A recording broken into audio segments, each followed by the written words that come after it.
Leah had never been on a plane before. The thought alone twisted her stomach into knots.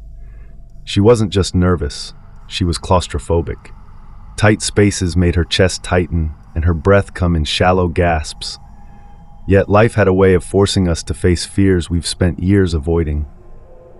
Her mother's health had taken a sudden turn. Leah needed to be with her, and a 4-hour flight was the only option. "It's just a box in the sky," she muttered to herself in the terminal, her palms slick with sweat.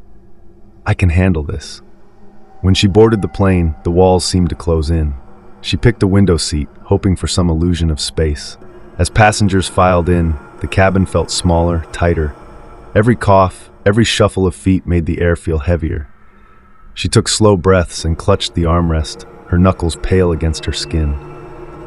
The plane roared to life, and as it ascended, Leah tried to distract herself by staring out the window.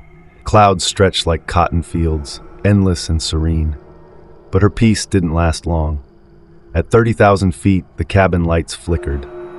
She thought it was turbulence at first, but the plane steadied and the lights dimmed again. She glanced around, hoping to see calm faces, but the passengers weren't looking at the lights. They were looking at her. A man across the aisle stared unblinking, his lips murmuring soundless words. The woman behind Leah leaned forward, her breath hot against Leah's neck, whispering, "It's watching you." Leah spun around, but the woman's face was slack, her eyes staring blankly ahead as if nothing had happened. "What the hell?" Leah whispered, clutching the armrest tighter. She tried to catch the flight attendant's eye, but the attendants were gone. The aisle stretched unnaturally long, the rows of seats twisting and warping like a funhouse mirror. Then came the tapping, faint at first, like rain on a tin roof. It grew louder, more insistent. Leah turned to the window. Something was out there.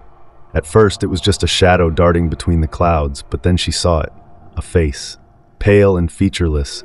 It pressed against the glass, its elongated fingers scraping slowly down the pane, its head cocked as though it could sense her terror.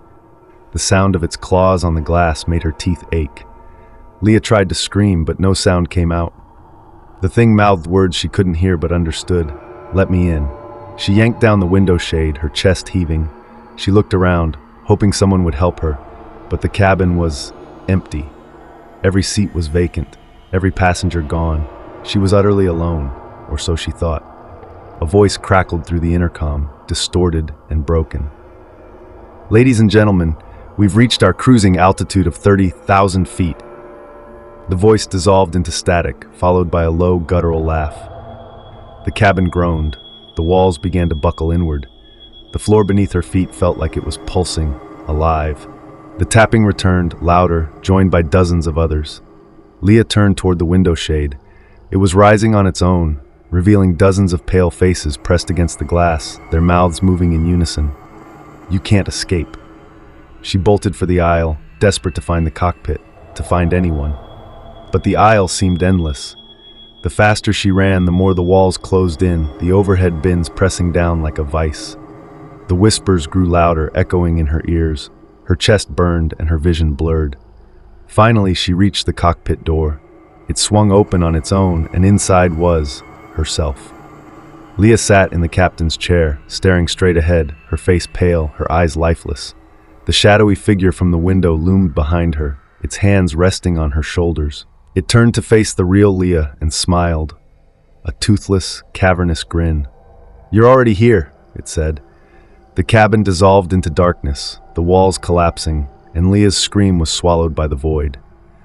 The plane landed on time, but no one disembarked. When authorities entered, they found the cabin empty.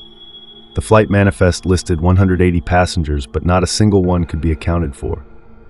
Leah's seatbelt was fastened, her carry-on bag tucked neatly under the seat. The window beside her was fogged with 3 words written from the outside: "Let me in." To this day, the plane remains grounded, its doors sealed. No one knows what happened at 30,000 feet. But if you look closely at its windows, sometimes you'll see faces staring back and hear the faint tapping on the glass.